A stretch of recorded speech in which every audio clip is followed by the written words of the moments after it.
tangin I don trinen kan nun hui kha tuna e ro leng dang tona thlang khuan di min semua liliam tesi karma la se dam takeno kware hian min nem veang ma se rao khatar ngakin hun le kumte kalok li liam tame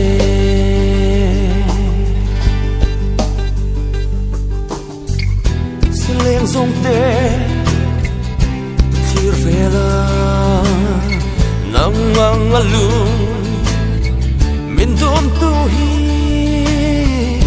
vela an la piang long e piang ral chen lo na ram ma chua kan tan khuan rem min la ruat nyeang karma la se dam takin no khwarai hian min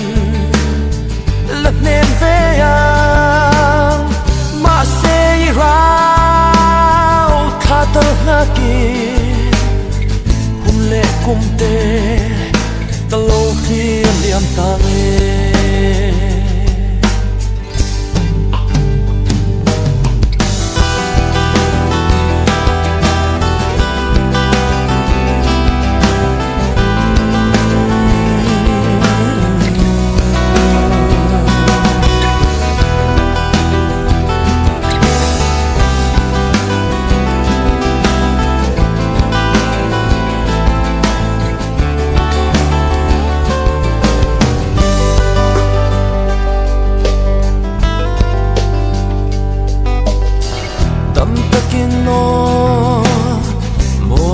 liam la itum ngei chu